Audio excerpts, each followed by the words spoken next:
কিয়ামতের ওই কঠিন ময়দানে 7 শ্রেণীর ব্যক্তিকে রব্বুল আলামিন তার আরশের নিচে ছায়া দিবেন। তার মধ্যে প্রথম শ্রেণীর ব্যক্তি হলো ইমামুন আদিল।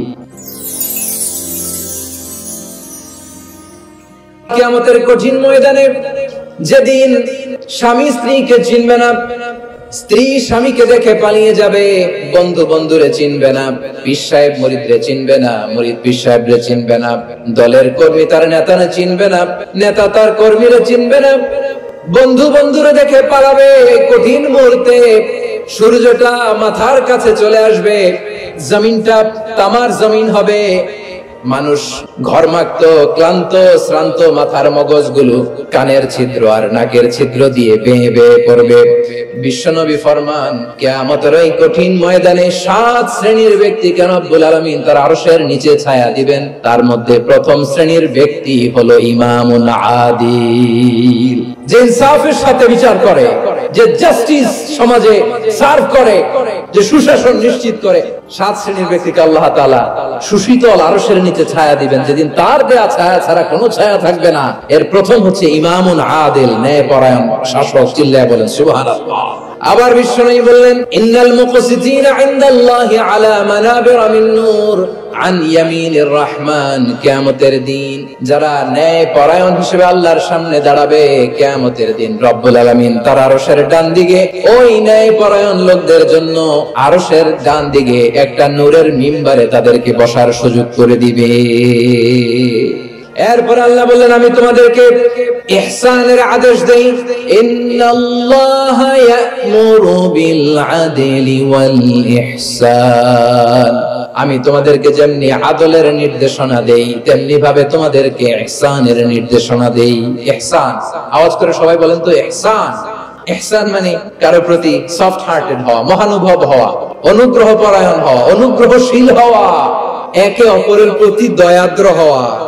একে অপরের প্রতি দয়াদ্র অনুগ্রহশীল হওয়া ছাড়া মানবিক সমাজ কশিনকালে গঠন করা সম্ভব না। প্রিয় ভাইরা, সুন্দর আচরণ দিয়ে, ইহসান দিয়ে যা জয় করা যায়, নরম আচরণ দিয়ে যেটা অর্জন করা যায়, কঠোরতা দিয়ে সেটা পারা যায় না। বিষ্ণু ঈসা ইসলাম ইহসান দিয়ে, কোমল আচরণ দিয়ে, তার অনুগ্রহ দিয়ে তিনি অনেক কাফিরের হৃদয়কে জয় করে ফেলেছেন। বিশ্বনবী বলেন, ইহসান মানে কি জানো নাকি? হাদিসে জিবরিলে সাইয়েদনা জিবরিল আলাইহিস সালাম বিশ্বনবীকে বললেন, আখবিরনি আনিল ইহসান। নবী আমাদেরকে বলেন ইহসান মানে কি? বিশ্বনবী বললেন, আনতা আবুদাল্লাহা কাআন্নাকা তারাহু ফাইন লাম তাকুন তারাহু ফাইন্নাহু ইয়ারাক। ইহসান মানে হলো এমন ভাবে তুমি আল্লাহর সামনে নিজেকে উজাড় করে ইবাদত করবে, তুমি ভাববে তুমি আল্লাহকে দেখতে পাচ্ছ। আর এটা যদি ভাবা তোমার জন্য কঠিন হয়ে যায়, অন্তত এতটুকু তুমি ভাববা যে আল্লাহ তোমাকে দেখতে পাচ্ছেন। 3 নম্বরে রব্বুল আলামিন বললেন, ওয়া ইতাইদিল কুরবা।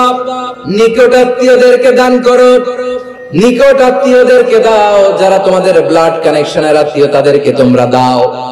সেটা তিনি সূরাতুল ইসরার মধ্যে বলেছেন। আল্লাহ বলেন, ওয়া আতিদাল কুরবা হাক্কা। নিকট আত্মীয়দেরকে তাদের অধিকার, তাদের প্রাপ্য তোমরা বুঝিয়ে দাও।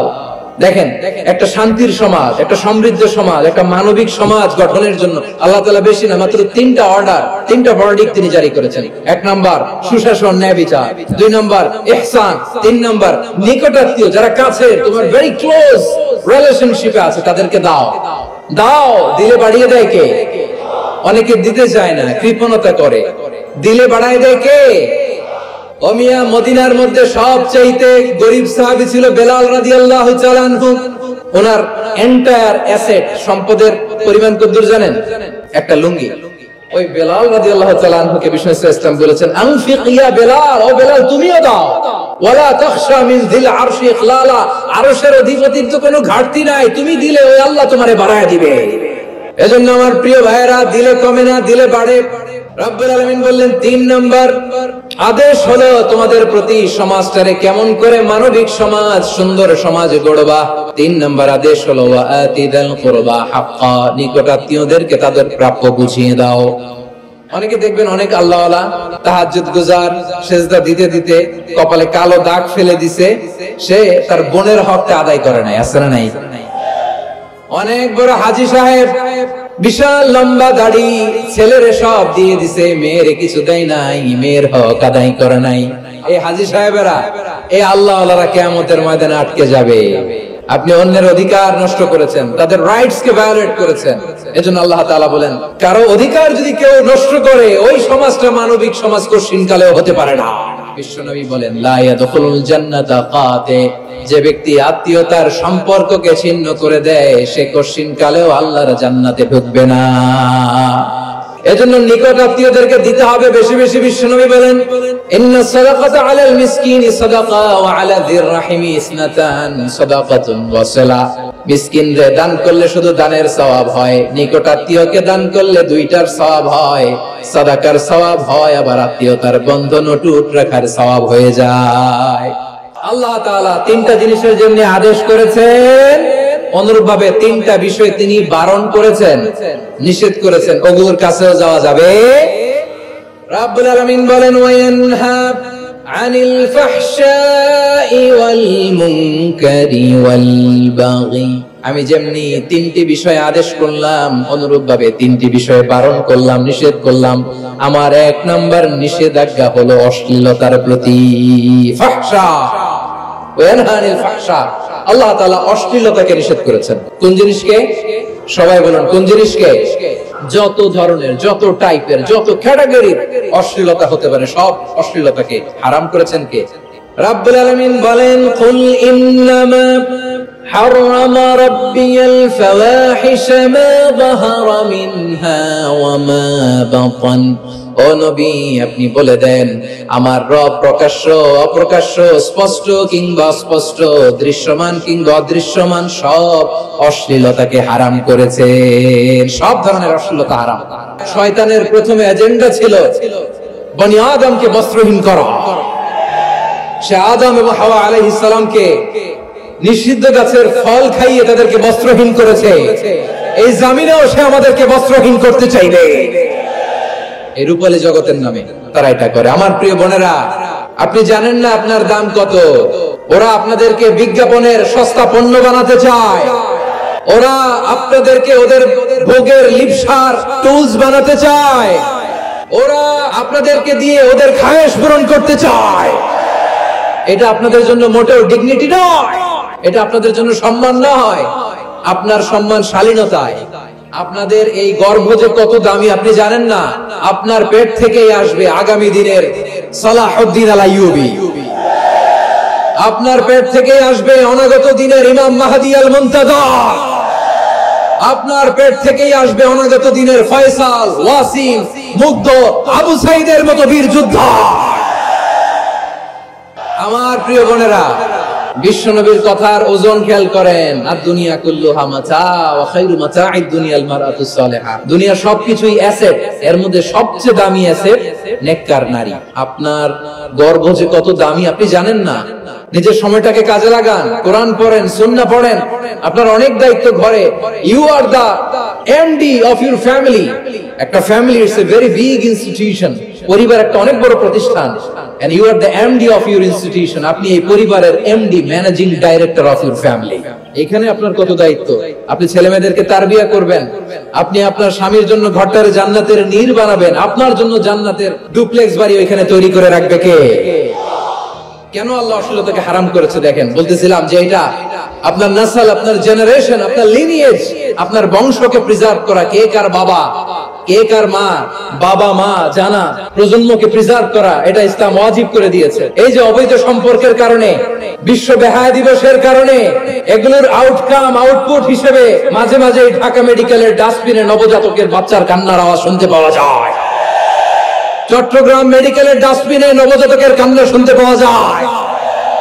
বীর চট্টলার মুসলমানেরা বুঝতে পারলে আওয়াজ করে বলেন, এই যে চট্টগ্রাম মেডিকেলে যে নবজাতকটা পাওয়া গেল, ওর বাবাকে আমাকে বলেন, ওর মাকে, ও কোন ফ্যামিলির সন্তান কেউ জানে?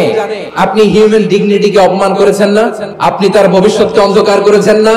আপনি তার লিনিয়েজকে প্রশ্নবিদ্ধ করে দিয়েছেন না? এই জন্য আল্লাহ তাআলা অশ্লীলতাকে আমাদের জন্য হারাম করে দিয়েছেন। পড়েন সুবহানাল্লাহ।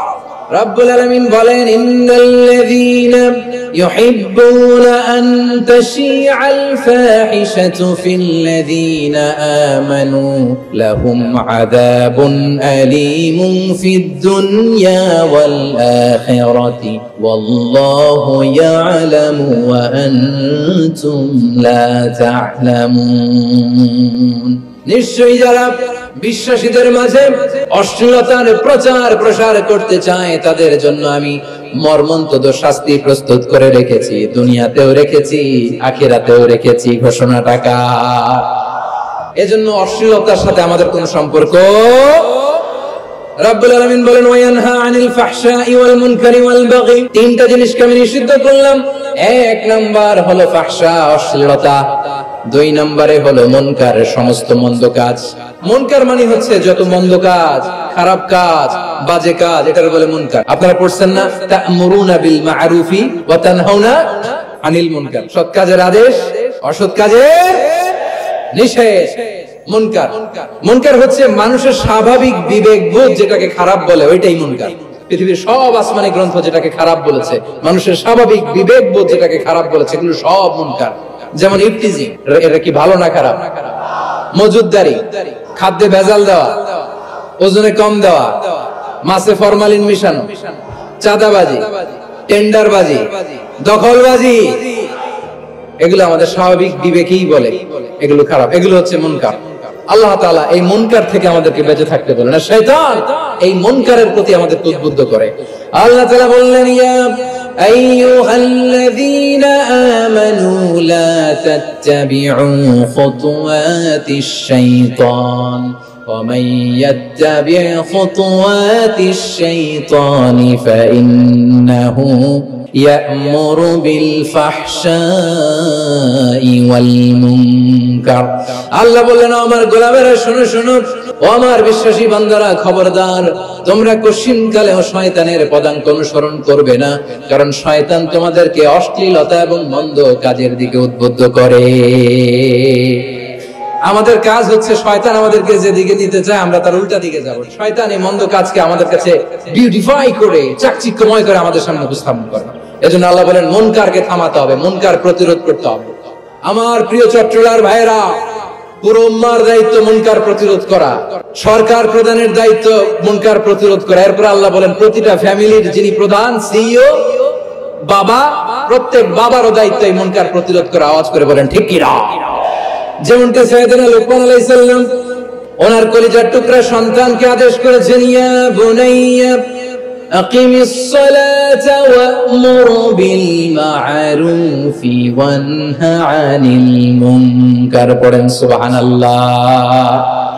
বাবা ছেলেকে সবক দিচ্ছে, লুকমান আলাইহিস সালাম ছেলেকে বলতেছে, ওরে আমার কলিজার টুকরা সন্তান, ওরে আমার বাছা, নামাজ কায়েম করবা, সৎ কাজের আদেশ দিবা, আর মুনকার প্রতিরোধ করবা, অসৎ কাজ, সমাজ থেকে খারাপ কাজকে ঝেঁটে বিদায় করে দিবা। 3 নম্বরে আল বাগি, সীমা লঙ্ঘন, ক্রসিং দ্য লিমিট। সীমা লঙ্ঘন করা ভালো না। We all should know our limits. চিল্লা বলেন ঠিক কিনা? একই আয়াতে আল্লাহ বললেন কুল ইন্নামা হারামা রাব্বিয়াল ফাওয়াহিশা মা যাহারা মিনহা ওয়া মা বাতানা ওয়াল ইসমা ওয়াল বাগিয়া বিগাইরিল হক। অন্যায় ভাবে যে অবাধ্য হয়, যে সীমা লঙ্ঘন করে, তাদেরকেও আমি এটা হারাম করে দিলাম। সীমা লঙ্ঘন করা হারাম। আল্লাহ বারবার বারবার আমাদেরকে ওয়ার্নিং দেয়। যখন আমরা থামি না তখন আল্লাহ ধরে, আর যখন ধরে তখন ছাড়ে না। ফেরাউনকে কিন্তু হুট করে ধরে নাই, আপনারা জানেন 9 বার ওয়ার্নিং দিয়েছে। ফেরাউনকে আল্লাহ তাআলা ওয়ার্নিং দিয়েছিল কয়বার? রব্বুল আলামিন বলেন ওয়ালাকাদ আতাইনা মূসা 9 আয়াতিন বাইয়িনাত। 9টা মুআজিজা দেখিয়েছি। 1 2 3 বারবার এইভাবে রিমাইন্ডার, ওইভাবে রিমাইন্ডার, এইভাবে নসিহত, ওইভাবে দাওয়া। ফাকুলা লাহু কাওলান লাইয়িনা, নরম করে বলো, সফট করে বলো, যত ওয়ে হতে পারে দাওয়া মেথডোলজি মুসা আলাইহিস সালামের সব অ্যাপ্লাই শেষ। 10ম বারে যে আল্লাহ ধরছে। এজন্য আল্লাহ বলেন আমি সীমা লঙ্ঘনকে পছন্দ করি না। কোরআনের অন্য আয়াতে বাগীকে বলা হয়েছে আল ইতিদা, সীমা লঙ্ঘন যারা করে তাদেরকে আল্লাহ বলেছেন মুতাদিন।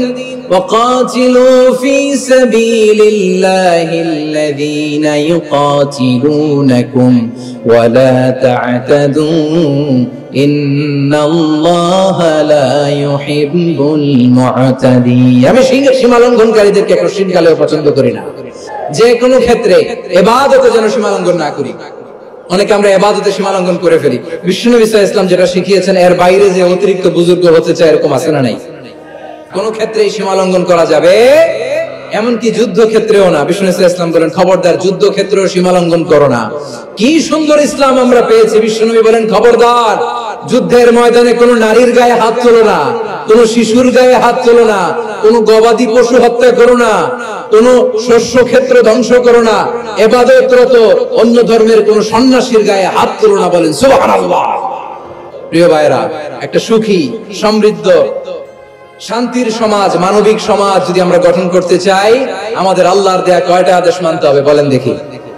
আল্লাহর আদেশ কি? 1 নাম্বার আদাল, ন্যায়পরায়ণতা। আমরা সুবিচার, সুশাসন, ন্যায় বিচার চাই কি চাই না?